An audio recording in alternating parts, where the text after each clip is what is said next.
దేవుడికి దీపం వెలిగించడానికి ఇలా ఆయిల్ బాటిల్ను యూజ్ చేస్తాం కదా, అది కొద్ది కొద్దిగా కారుతూ బాటిల్ అంతా కూడా జిడ్డుగా అవుతుంది.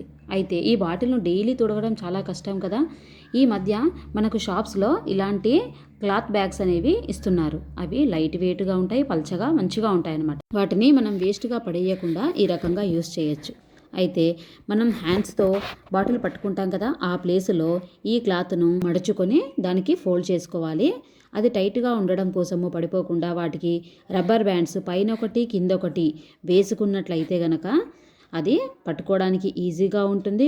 ఇప్పుడు ఆయిల్ కారినా కూడా ఈ క్లాత్ పీల్చుకొని కింద పడకుండా చేస్తుంది.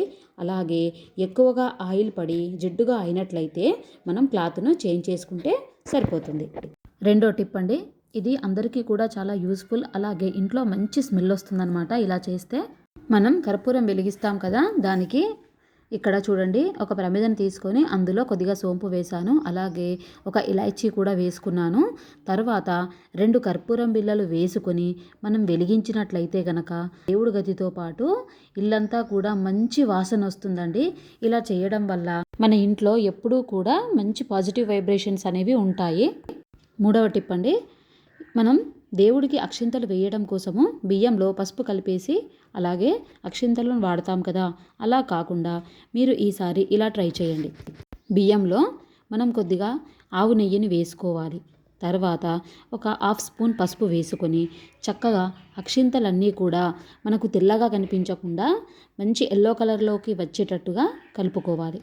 ఇలా కలిపినట్లయితే అక్షింతలు కూడా మంచి వాసన వస్తాయి. అలాగే చూడ్డానికి కూడా మనకు మంచి రంగు కనిపిస్తుంది. ఇలా ఆవు నెయ్యితో కలపడం అనేది శ్రేష్టం.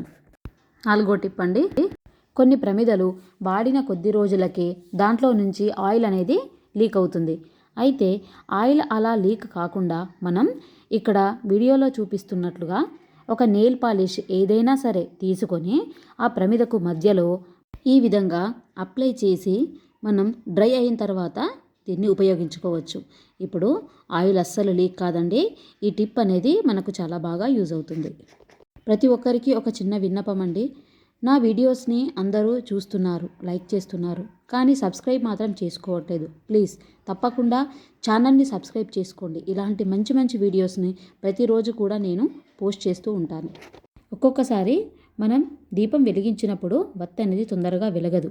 అటువంటి టైంలో మనం ఆ వత్తికి ఈ విధంగా కర్పూరము కొద్దిగా పొడిగా చేసి ఆ ప్రమిదలో ఉన్నటువంటి వత్తికి రాసుకొని తర్వాత వత్తిని వెలిగిస్తే వత్తి అనేది చాలా బాగా వెలుగుతుంది. మనకు దాంతో వెలుగు అనేది కూడా ఎక్కువగా వస్తుంది. చూస్తున్నారు కదా ఫ్రెండ్స్, ఎంత చక్కగా వెలుగుతుందో. మనం టెంపుల్స్లో ఒక్కోసారి దీపం పెడుతుంటాం కదా, ఆ టైంలో ఈ టిప్ అనేది ఉపయోగపడుతుంది.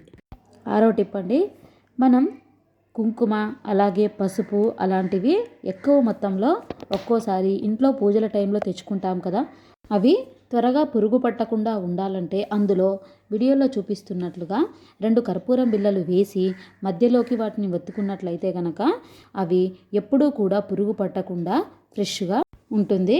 అలాగే పసుపులో కూడా ఈ విధంగా మనం కర్పూరం బిళ్ళలు వేసుకున్నట్లయితే పురుగు పట్టకుండా పసుపు కూడా ఫ్రెష్గా చాలా కాలం నిల్వ ఉంటుంది.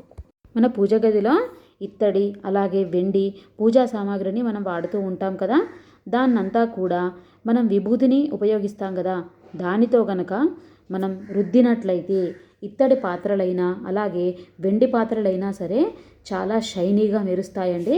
ఇక్కడ మీరే చూస్తున్నారు కదా, ముందు ఏ రకంగా ఉంది, విభూతితో మనం రుద్దిన తర్వాత అది ఎంత షైనింగ్గా మారిందో మీరే చూసారు కదా.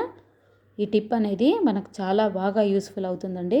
మనం పూజ గదిలో కుంకుమ ఒక డబ్బాలో, పసుపు ఒక డబ్బాలో అలా అన్నీ కూడా వేరువేరు డబ్బాలలో స్టోర్ చేసుకుంటాం కదా. అయితే మీరు ఇక్కడ వీడియోలో చూస్తున్నట్లుగా ఇలా పేపర్ కప్స్ ఉంటాయి కదా, వీటన్నిటిని కూడా నేను ఒక డబ్బాలో పెట్టుకొని అన్ని పూజా సామాగ్రిని కూడా ఇందులోనే వేసుకున్నాను. ఈ రకంగా మనం వేసుకున్నట్లయితే పూజ చేసుకునేటప్పుడు మనకు అన్ని ఐటమ్స్ ఒకే చోట ఉంటాయి కాబట్టి తీసి వాడుకోవడానికి మనకు చాలా సులువుగా ఉంటుంది. ఈ టిప్ మీ అందరికీ కూడా యూజ్ అయితే తప్పకుండా పాటించండి. పాడైనట్లుగా మనకు అనిపిస్తే కొద్ది రోజులకు కొత్తవి మళ్ళీ పేపర్ కప్స్ మార్చుకుంటే సరిపోతుంది.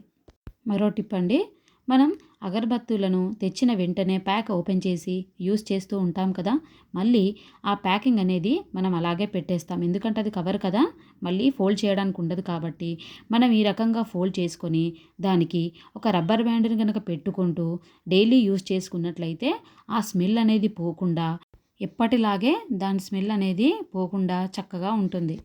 అగరబత్తీలకు స్టాండ్స్ లేని వాళ్ళకి ఈ టిప్ అనేది చాలా బాగా యూజ్ అవుతుంది. మరో టిప్ అండి, మనం దేవుడి ఫోటోకి పువ్వులు పెట్టాలంటే ఒక పెద్ద సమస్య. ఎందుకంటే ఎప్పుడు పైన పువ్వు పెట్టినా అలా కింద పడుతుంది, ఎన్నిసార్లు పెట్టినా అలాగే కింద పడుతూ ఉంటుంది. కాబట్టి ఈజీగా మనము పువ్వును ఏ విధంగా పెట్టినట్లయితే అలాగే ఉంటుందో ఈ టిప్లో చూడండి.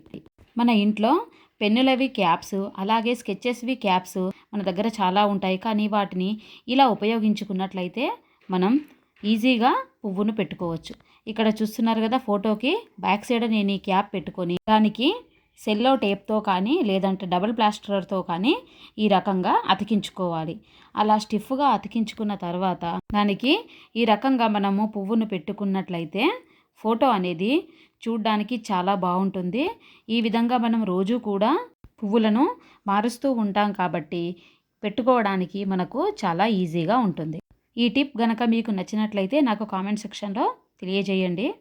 ఈ వీడియో కనుక మీకు నచ్చినట్లయితే ఛానల్ని తప్పకుండా సబ్స్క్రైబ్ చేయండి, లైక్ చేయండి, అలాగే షేర్ చేస్తూ కామెంట్స్ పెట్టండి. Bye, have a nice day. మీ గీతా రంజిత్ కేకే.